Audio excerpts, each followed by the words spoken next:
Iyi ni radiyo BBC gahuza miryango ivugira i Londres kuri metero 19, 25, 31 na 41. Ivugira ku mirongo ya FM mu karere k'ibiyaga bigari no kuri interineti kuri bbcgahuza.com.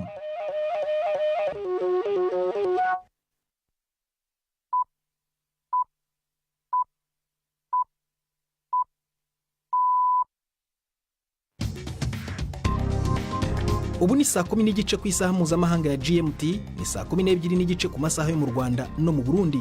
Muri studio muri kumwe na Prudence Ngiyumva. Wiriwe hoteza amatwi BBC gahuza miryango aho hose ku isi. Dore ingingo zigenza amakuru turambora mu kanya kuri uyu wa mbere tariki ya 4 z'ukwezi kwa 10. Batanu ba mbere mu barwayi ba Marburg bamaze gutangazwa ko bakize neza kandi bashobora gusubira mu buzima bwabo mu Rwanda. Naho muri Repubulika ya Demokarasi ya Kongo, Minisitiri w'Ububanyi n'Amahanga w'iki gihugu aravuga ko intambara ikomeje iterwa n'ibibazo by'uburyo igihugu cye giteye n'abakurikira ubukungu bwacyo. Aho muri Kongo kandi haracyakorwa iperereza ku bijyanye n'impanuka y'ubwato yishe abantu bagera kuri 28.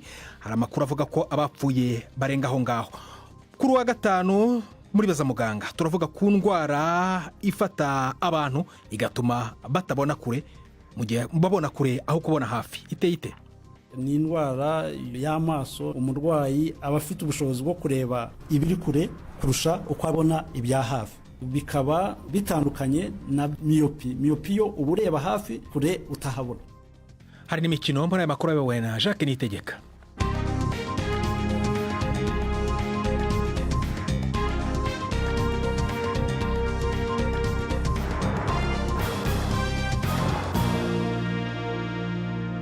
Ibi byose n'ibindi bikubiye muri aya makuru ni mu kanya nyuma y'uko Prime Ndikumagenge abagezaho inkuru incamake y'andi makuru avugwa ku isi. Itorokanizo ry'amakuru rya leta rya Liban rivuga yuko ibitaro 4 bitariko birakora mu gihe Israel bandanya igitero cayo kuri Hezbollah. Ibindi bimwe vy'i Beirut vyagabanuye cyane ibikorwa byavyo inyuma yaho inyubakwa zavyo zononekariye mu gitero ca Israel hafi yaho. ONU ivuga yuko ibibanza amajana 9 byakira bateshejwe izabo muri Liban ubu byose byuzuye mu gihe ingabo za Israel zategetse abantu kuva mu bindi bisagara birenga 200 mu bumanuko. Israel yavuze yuko yibaza ko abagwanyi amajana 250 ba Hezbollah bamaze kwicwa kuva hatanguye intambara yo ku butaka. Gushika ubu abasirikare 9 ba Israel akaba nabo ari bamaze kumenyekana yuko bishwe. Mu nyigisho z'amasengesho yo kuwa gatanu avugamwo gake cyane indongozi y'ikirenga ya Iran Ayatollah Ali Khamenei yavuze yuko ibitero vya misile Iran yagavye kuri Israel muri yindwi byari bikwiye kandi ko cari cyo gihano gito gishoboka kuco yise ibyaha vya Israel. Imbere y'abantu isinzi mu musigiti wa Grand Mosala i Tehran, Ayatollah Khamenei yavuze yuko Iran itazohingitanya kandi ko itazokwihutisha ibintu mu guhangana na Israel. Gucisha mu gaciro niki kibereye gukora kubajejwe gufata ivyemezo vya gisirikare cyo kimwe n'ivya politiki. Tuzobikora igihe kibereye kandi mu kibanza kibereye nk'uko twabikoze mbere, kandi nitwaba dukeneye gusubira kubikora tuzosubira tubikore muri kazoza.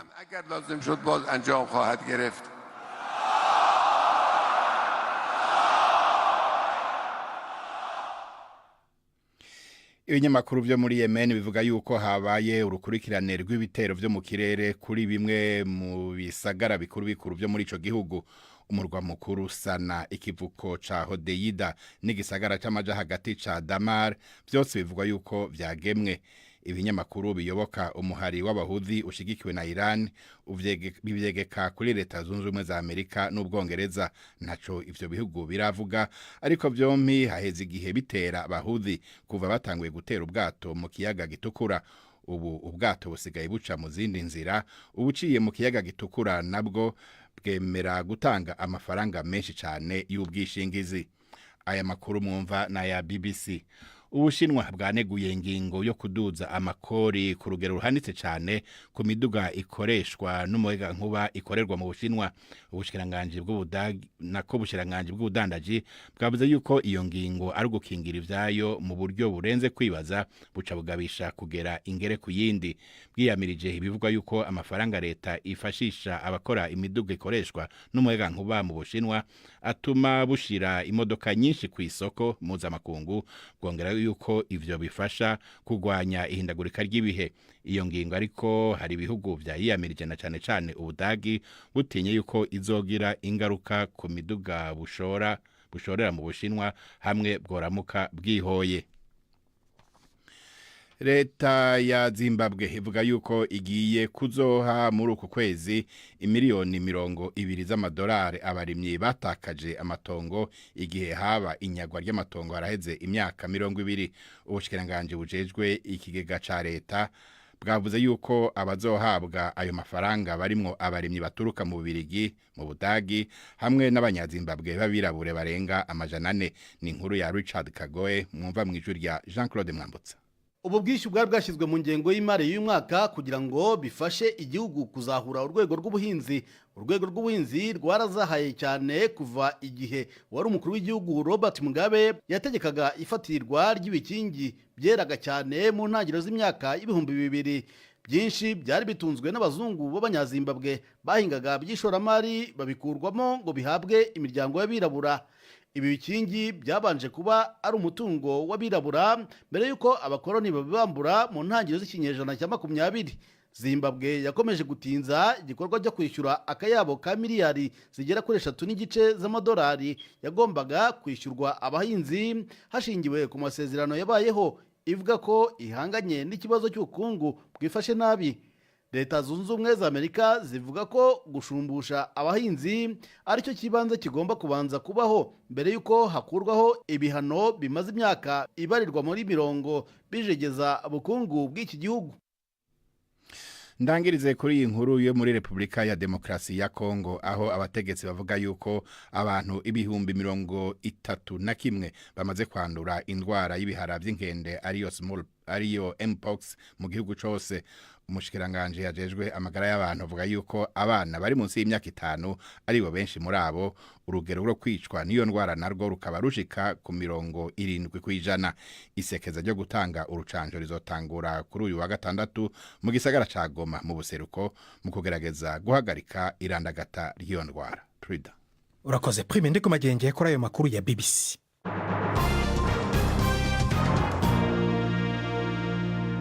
Amakuru arambuye tuhere mu Rwanda aho batanu ba mbere mu barwayi ba Marburg bamaze gutangazwa ko bakize neza kandi bashobora ndetse gusubira mu buzima bwabo busanzwe. Minisiteri y'Ubuzima itangaje umwirondoro w'abakize ivuga ko iki ari ikimenyetso cyerekana ko inzego z'ubuzima zishobora guhagarika umuvuduko wa virusi mu gihe kitari kirekire. Ni mu gihe u Rwanda kandi ruvuga ko rugiye kureba uko rwatangira kugerageza urukingo rwo mu rwego rwo guhangana n'iyi ndwara. Hari ibihugu kandi bimwe ndetse n'imiryango yita ku buzima bimaze gutangaza ko bigiye gufata u Rwanda mu mugongo biruha inzobere mu guhangana n'ibyorezo ndetse n'ibikoresho byo gupima Marburg. Inkuru irambuye tubaza umunyamakuru wacu i Kigali Jean-Claude Mwambutsa. Nyuma y'icyumweru umurwayi wa mbere avuzwe mu Rwanda, bwabaye ubwa mbere havugwa abakize Marburg irangwa cyane n'umuriro ukabije. Abakize ngo ni 5, cyakora nta mwirondoro wabo watangajwe. Ni inkuru yatangajwe bwa mbere na Minisitiri w'Ubuzima Dr Sabin Nsanzimana abinyujije ku rubuga rwe rwa X. Dr Nsanzimana washimye cyane umuhati w'abaganga bakora ubutaruhuka ndetse bakaba ari nabo biganjemo abamaze guhitanwa n'indwara, yavuze ko iyi ari inkuru itanga icyizere kuri we ngo ni ikimenyetso cy'uko igihugu gishobora guhashya iyi ndwara mu gihe kitari kinini cyane. Amakuru ya Minisiteri y'Ubuzima atangwa buri mugoroba agaragaza ko ku bipimo bisaga gato 1000 uwanduye umwe ari we warayagaragaye kandi ko mu bitaro hakiri 21 bakurikiranwa. Ibihugu nka Leta Zunze Ubumwe za Amerika, Ubwongereza, ishami rya Loni ryita ku buzima OMS ndetse n'ikigo nyafurika gishinzwe ubuzima byamaze gutangaza ko byiteguye gufasha u Rwanda mu guhangana na Marburg. kuri ubu inkunga iri gutangwa cyane ni iy'impuguke mu kurwanya ibyorezo ndetse n'ibikoresho byo gupima indwara. Leta y'u Rwanda ivuga kandi ko igiye kugerageza inkingo mu guhangana n'iki cyorezo. Kugeza ubu 37 nibo bamaze gutangazwa ko banduye virusi ya Marburg, 11 yarabahitanye naho 21 baracyari kwa muganga bavurwa. Jean Claude Mwambutsa, BBC Gahuzamiryango i Kigali. Tuve mu Rwanda tujye muri Repubulika Demokarasi ya Kongo, aho umukuru wungirije y'intara ya Kivu ya ruguru yavuze ko iperereza ku cyateye impanuka y'ubwato MV Meredi yahitanye abantu nibura 28 rigikorwa. Abarokotse iyi mpanuka ni 58 nk'uko byavuzwe na komiseri wa polisi Ekuka Lipopo, visi guverineri w'intara ya Kivu ya ruguru, mu gihe yemeza ko abapfuye bo ari 28. Ariko rero ibiro ntaramakuru Reuters biravuga ko abapfuye bagera kuri 78. Inkuru mugezwaho na Jacques Nitegeka. Igisirikare cya leta ya Kongo kiravuga ko imirimo yo gushakisha abantu baburiwe irengero mu mazi ikomeje. Abari bari muri ubwo bwato barokotse ntibashidikanya ko ari ukurunda abantu amagana mu ubwo bwato byateye iyo mpanuka.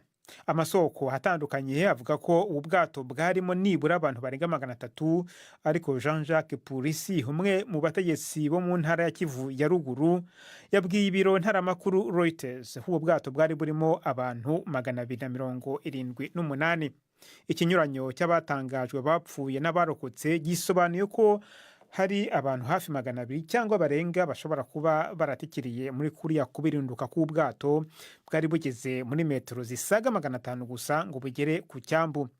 Uwo mutegetsi yavuze ko bizatwara nibura iminsi 3 kugira ngo bamenye neza imibare kuko imirambo yose ngo itaraboneka. Ubwo bwato bwari buvuye ku cyambu cya Minova bwikoreye cyane cyane ibiribwa n'ibicuruzwa bijyanywe ku masoko y'Igoma. Umwe mu bakozi bo ku cyambu bagize uruhare mu butabazi yabwiye ibiro ntaramakuru Associated Press ko yabonye ubwato bwari bwuzuranye kandi hari imihengeri ikomeye, hanyuma ngo bwatangiye guhengama gahoro gahoro, abari bari hejuru batangira kwijugunya mu mazi, nuko ubwato ngo burabirinduka burarohama. Impanuka nk'izi si nshya mu kiyaga cya Kivu ku ruhande rwa Repubulika ya Demokarasi ya Kongo, aho amato kenshi yatwara abantu barenze ubushobozi bwayo kandi batambaye udukoti dutuma batibira tuzwi nka jire igihe habaye impanuka. BBC Gahuzamiryango tugeze ku isa 12 zirenzeho iminota 41 mu Rwanda no mu Burundi. Ni muri studio zacu z'London ni saa 11:41. Wayumva kandi no kuri bbcgahuza.com. Mu kanya turagaruka ku makuru arambuye. Ndi Prudence Ngiyumva. Ibiganiro bya BBC Gahuzamiryango mukunda nk'amakuru, imvo n'imvano, urunana, ikiganiro cy'abagore cyangwa abaza muganga, ubu biraboneka kuri podcast. Jya kuri bbcgahuza.com maze ushake ahari podcast. Amakuru yose y'uko podcast ikora nuko wayishyira muri telefone yawe, byose urabihasanga. Tugume muri Repubulika ya Demokarasi ya Kongo. Therese Kaikwamba Wagner, Minisitiri w'Ububanyi n'Amahanga wa Repubulika ya Demokarasi ya Kongo, yavuze ko intambara ikomeje iterwa n'ibibazo by'uburyo igihugu giteye n'abakurikira ubukungu bwacyo. Mu kiganiro yagiranye na BBC, uyu minisitiri yavuze ko amasezerano hagati y'u Rwanda na Kongo, urubanza ruherutse rwa gisirikare rwarimo abantu 37 bakatiwe gupfa kubera kugerageza guhirika ubutegetsi n'ingabo z'umuryango w'abibumbye ziri muri Kongo. Yavuganye na Wahiga Mwaura. So there is a clear economic motivation that has hari inyungu zigaragara zo mu rwego rw'ubukungu zakomeje guhembera ubushyamirane. Birumvikana ko hari ingorane dufite muri Repubulika ya Demokarasi ya Kongo zigoranye kurandura. Ntanguye kumva umengo hoba hari ibintu mushaka ko bifatirwa ivyemezo. Nk'akarorero, ndazi ko Angola yamigerageza kuba umuhuza hagati y'igihugu cyawe n'u Rwanda, kandi hakaba hari igisa n'umugambi w'amahoro wumvikanyweko, ariko bisa nk'uko ataruhande na rumwe rwawubahirije. Kubera iki RDC itubahirije ivyisabwa muri uyu mugambi wa Angola? in this Angola deal. Indeed, there has been an agreement that has... Nibyo koko habayeho amasezerano nk'uko benshi bayifuje, ariko ntabwo turagera ku gihe cyo kuyemeza cyangwa kuyahakana. Icy'ingenzi ni uko mbere y'uko tugera kuri urwo rwego hari ibigomba kubanza kubaho. Hari byinshi bikomeye byagezweho nk'amasezerano y'agahenge yumvikanyweho n'impande zose, u Rwanda, Kongo na Angola nk'umuhuza. Ni ikibazo cyo kubahiriza amategeko mpuzamahanga, kubaha ubusugire bw'igihugu cyacu n'ubwigenge bwacyo. Kandi dushimangira ko ingabo z'u Rwanda zose zigomba kuva ku butaka bwacu. From our sovereign territory. Now on the political front, and to reference this military... Mu rwego rwa politike nshaka kuvuga ku rubanza rwa gisirikare ruriko ruraba mu gihugu cyawe, aho abantu 37 bagirizwa gushaka gutembagaza umukuru w'igihugu. Amashyirahamwe y'agateka ka muntu n'abashingwamanza b'abaregwa baravuze ko abagirizwa bataronse ubutungane nk'uko bikwiye. Izo mpungenge muzivuga kwiki? What's your response to those concerns? I understand the concerns. I understand also that... Izo mpungenge zabo ndazumva, kandi nanumva ko umwanzuro w'urukiko ushobora kuba warababaje benshi. Ariko ni ngombwa kubaha itandukaniro hagati y'inzego muri Kongo. Ubutabera burakora akazi kabwo, kandi nk'umwe mu bagize guverinoma nta burenganzira mfite bwo kugira ijambo mbugiraho. Turakurikirana urubanza, kandi birumvikana ko dutegereje kureba ibigomba gukurikiraho, kandi ndumva ari ngombwa no kuvuga ko urubanza rwarangiye kuko umwanzuro waratangajwe, ariko haracyariho ubujurire. Kandi ndibaza ko benshi mu baregwa bahisemo kujurira. Ndibaza kandi ko ari ngombwa kureba uko ibintu byagenze, kureba ibyo buri muntu mu baregwa yakoze mu kugerageza gukuraho ubutegetsi bwagiyeho mu nzira zubahirije amategeko. Gufata intwaro ndakeka ko ari hakeya byakwihanganirwa. Will you reconsider your position as DRC in regards to the... Mwebwe nka Kongo mwoba mutegekanya guhinduraho muhagaze ku bijanye n'abasirikare ba ONU bari mu gihugu cyanyu? Kuko mu mwaka uheze mu nama rusange ya ONU umukuru w'igihugu yaravuze ku bijanye no kunyarutsa igikorwa cyo gukura abo basirikare muri Kongo. Ariko mu kiganiro watanze mu gitangazamakuru mu ntango z'uno mwaka waravuze ku gusubira kwihweza aho muhagaze kuri ico kibazo. Kuri ubu Kongo ihagaze hehe? All MONUSCO bases have been closed. Ibirindiro bya MONUSCO byose byarafunzwe, kandi habayeho ihererekanya bubasha hagati ya MONUSCO na guverinoma ya Kongo, kandi turifuza ko ibyo twagezeho twabyubakiraho kandi bikongererwa imbaraga. Ni ingenzi kuko tugomba kwizera ko aho MONUSCO ivuye hadasigara icyuho, ntihabeho impungenge z'uko ibintu byasubira inyuma nk'uko byahoze. Ubu turakora ibishoboka byose kugira ngo hatabaho ibyuho muri Kivu y'Epfo, ngo ibyakozwe birushaho kongererwa imbaraga. Minisitiri w'ububanyi n'amahanga wa Repubulika ya Demokarasi ya Kongo Therese Kayikwamba Wagner wavuganaga na mugenzi wanjye akaba ari mu kiganiro cya BBC Wahiga Maura. Reka mpijambo Yves Bucyana mu mikino. Imikino kuri BBC yahuza miryango. Mwireho neza mwese abateze amatwi BBC. Amakuru y'imikino nyahere mu mikino yo guhatanira ibikombe ku mugabane w'Uburayi mu gikombe cya Europa League. Harry Maguire yararokoye Manchester United ubwo yanganyaga na FC Porto ibitego 3-3. Igitego kinjijwe na Maguire mu minota y'inyongera cyatumye United idaseba bwa kenshi yikurikiranyije. United icyo gihe yakinaga arabakinnyi 10 nyuma yaho kapiteni wayo Bruno Fernandes yongeye kurya ikarita y'umutuku avanwa mu kibuga hasigaye iminota 10 ngo umukino urangire. Ni ikarita itukura ya kabiri uyu musore hawe yikurikiranyije, kuko no ku cyumweru gishize yayihawe ubwo United yakubitwaga na Tottenham ibitego 3-0. Iyi mikinire ya Manchester United ikomeje gushyira mu kaga hazaza h'umutoza Erik ten Hag, nubwo akomeje kwihagararaho avuga ko bazahatana kugeza ku munota wa nyuma. Ari nako abasesenguzi baruhaga mu Bwongereza bakomeje kwibaza igihe abayobozi ba United bazakomeza kumwihanganira.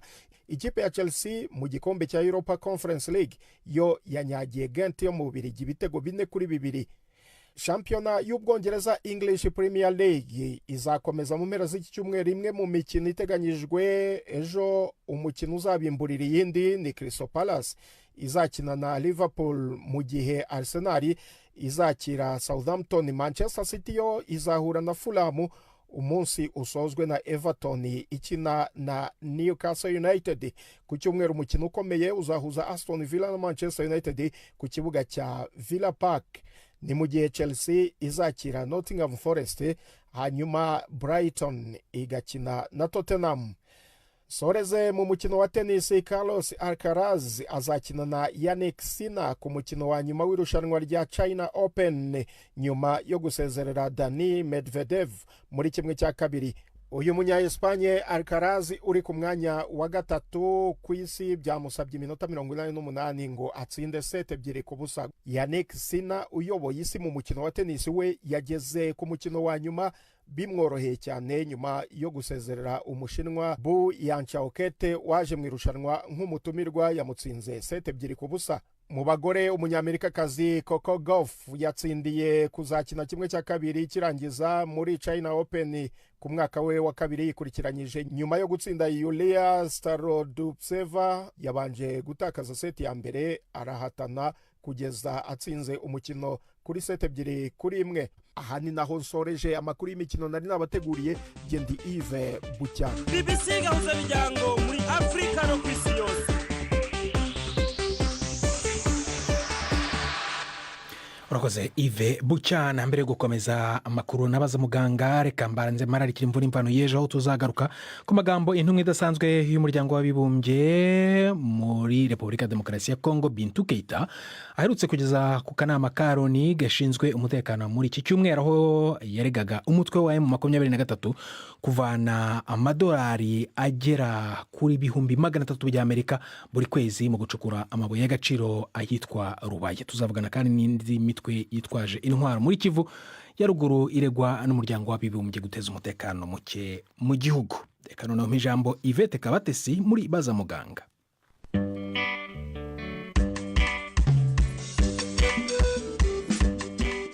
Mwiriweho neza. Hypermetropie ni bumwe mu burwayi bw'amaso bukunze gufata abatari bake, nubwo bushobora gutera ubuhumyi ariko ngo bushobora no gukosorwa iyo umuntu yivuje hakiri kare. Turi kumwe na muganga Alex Nyemazi mu ivuriro Kigali Eye Care. Hypermetropie ni indwara y'amaso, umurwayi aba afite ubushobozi bwo kureba ibiri kure kurusha uko abona ibya hafi. Bikaba bitandukanye na myopi. Myopi yo ubureba hafi, kure utahabona. Hypermetropie ni indwara ifata abantu batoya n'abakuru, ariko hari n'abantu bakuru guhera ku myaka 40 batangira kugira ikibazo cyo kudasoma hafi. Iyo ntabwo ari hypermetropie, ibyo tubyita presbyopia cyangwa presbyopia mu rurimi rw'amahanga.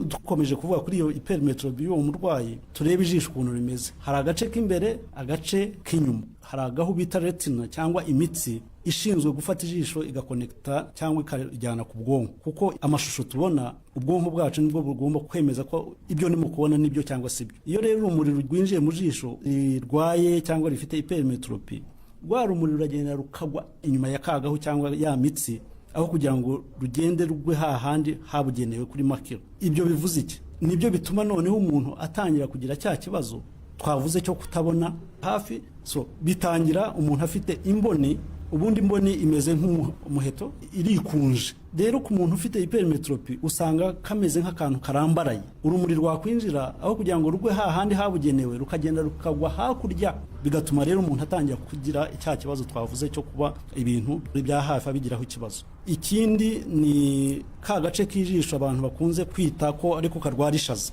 Iyo bitarenze nayo usanga noneho ubundi yaremwe ku buryo ibirimo nka elastique, irikunja ikikunjura, ariko noneho ku bantu bafite indwara iragenda nayo ikarambarara, ikongera igakomera, ikamera nk'akabuye, gagatuma karashsa urumuri rukagenda rukarenga imbibi. Ibyo byose rero nibyo bituma umuntu atangira kutabona aho agomba kubonera. Mutangira mwasobanuye ko bitandukanye na biriya by'imyaka. Hypermetropie yo iterwa n'iki? Hari igihe rero uvuka ufite iyo mboni cornea irambaraye. Hari noneho n'aka gace kandi nabitwise lens cyangwa cristale mu gifaransa, hari igihe uvuka nayo imeze uko kuntu itaremwe nk'uko yaremwe. Ibyo izo ni bwo bice bibiri bituma ugira hypermetropie. Hypermetropie yo ifata ku bantu bose, abana n'abakuru. Kuki umwana bivuka na muga niko aba yararemwe gusa? hari ukuvuka biri mu muryango, hari abantu imiryango bifitemo icyo kibazo, hari karemano nyine umubiri ukaremwa ari uko nguko, hari n'umuryango batarabirwaye, ariko hari n'ibiza nko ku bana cyangwa abantu bakuru birirwa ibikoresho by'ikoranabuhanga twirirwa turebamo, telefoni, computer, iPads, ibyo byose nabyo bituma umuntu ashobora kugira degré ya hypermetropie. Muga biroroshe kumenya ko umuntu afite iki kibazo, ubundi singaruka zishobora gutera n'izihe? Ibimenyetso bya mbere na mbere aza amaso ananirwa, ibyo twita astenopia. Icya kabiri ni uguhorana umutwe wa hato na hato, cyane cyane iyo yasomye cyangwa harimo kurebesha amaso ibyo arimo kureba ibyo ari byose akagira umutwe.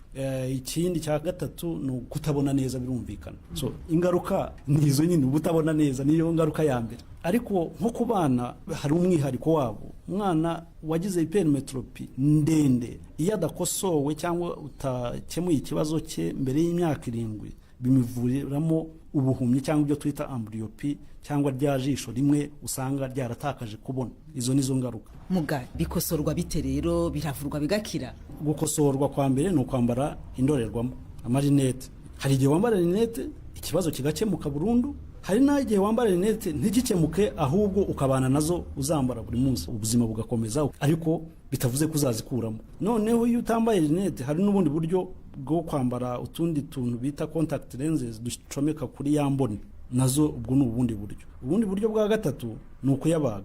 Ubu buryo bwo kubaga bwo usibye no guhenda, ntabwo umuntu wese aza aba ari umukandida wo kubaga. Hari imyaka runaka, hari ukongera ugapima yambona ukareba koko nituyibaga sizongera. So ni ibintu byinshi witaho mbere yuko ufata icyemezo cyo kuvuga ngo uzamubaga.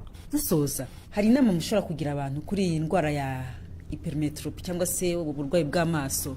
Duhere ku bana, nuko umwana agomba kwisuzumisha rimwe mu mwaka, cyangwa hari n'abandi dusaba ko dusuzumisha rimwe mu mezi 6. Ariko by'agahebuzo nta mwana ugomba kugeza imyaka 7 atarasuzumisha amaso. Ubwo butumwa abantu bose bagomba kubyumva, kuko iyo bibaye ibyo ngibyo yaravukanye icyo kibazo cya hypermetropie bimiviramo bwa buhumyi kandi tudashobora gukosora. Ku bantu bakuru tubwirizwa kugerageza rimwe mu mwaka tukasuzuma amaso yacu. Ndashaka nsubira inyuma gatoya, mu bushakashatsi twakoze 2015 mu Rwanda hari abantu barenze pourcentage 4.8 bahumye, kandi iyo babona indorerwamo bari kuba babona. Nuko bataje no kwisuzumisha, birumvikana, kuko n'indorerwamo zirahara ahantu hose. So nta mpamvu yo guhuma, hari igisubizo twakivuze, indorerwamo, contact lenses cyangwa kubagwaho biri ngombwa. So tujye kwa muganga mu yandi magambo.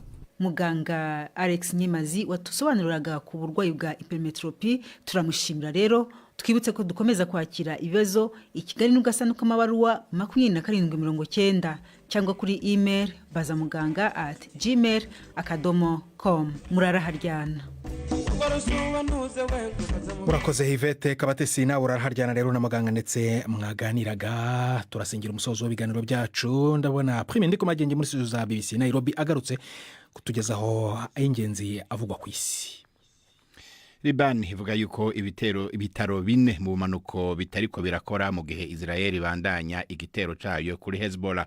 ONU ivuga yuko ibibanza 900 bya leta byakira abatejejwe izabo byose ubu byuzuye. Indongozi y'ikirenga ya Iran Ayatollah Khamenei yabashikirije ijambo ry'amanyama, avuga yuko igihugu ciwe kitazorera amaboko mu guhangana na Israel. Ubushinwa bwagabishije yuko buzogera ingere ku yindi inyuma yaho ibihugu byishira hamwe ryabura yabishigikiriye integuro yo kuduza amakori ku miduga ikorerwa mu Bushinwa igendeshwa n'umuyaga nkuba. Zimbabwe ivuga yuko igiye gutangura gushumbusha abarimyi amatongo yabo yafashwe mu gihe cy'ubutegetsi bwa Robert Mugabe. Abategetsi muri Republika ya Demokarasi ya Kongo bavuga yuko hafi abantu 31,000 bamaze kwandura indwara y'ibihara by'inkende ariyo mpox mu gihugu cyose. Umushikiranganje ajejwe amagara y'abantu avuga yuko abana bari munsi y'imyaka 5 aribo benshi muri abo. Urugero rwo kwicwa niyo ndwara rukaba rushika ku 70%. Isekeze yo gutangura urucanco rizotangura ejo kuwa gatandatu mu gisagara ca Goma mu buseruko mu kugerageza guhagarika irandagata iyo ndwara. Prida Kwemendeka magengi urakoze cyane ni nangaro turi gusoreza amakuru yacu ariko mbere kuva muri studio mbabwire ko batanu ba mbere mu barwayi ba Marburg mu Rwanda bamaze gutangazwa ko bakize neza kandi ko bashobora gusubira mu buzima bwabo. Minisiteri y'ubuzima ikaba yatangaje umwirondoro w'abakize ivuga ko ari cyerekana ko inzego z'ubuzima zishobora guhagarika umuvuduko wa virusi mu gihe kitari kirekire. Naho muri Kongo haracyakorwa iperereza ry'abantu bagera kuri 28 bishwe mu mpanuka y'ubwato MV Meridi, ariko hakaba hari ibinyamakuru bivuga ko abapfuye bashobora kuba bagera kuri 78. Ahangaha niho dusoreje ibiganiro byacu byo kuri uyu wa gatanu. Ushobora kongera kubyumva kuri bbc.gahuza.com. Ejo ni imvano ku cyumweru ni urunana, ikinamico z'ibice bibiri byanyuze kuri bbc.gahuza muri iki cyumweru. Ibiganiro byawe bibona Jacques Ntegeka, twafashijwe na Suzanne Lennon kugira ngo amajwi kugeraho ameze neza. Genda Prudence Ngyumva wakoze guhitamo bbc.gahuza miryango muri uyu mugoroba. Uraharyana weekend nziza.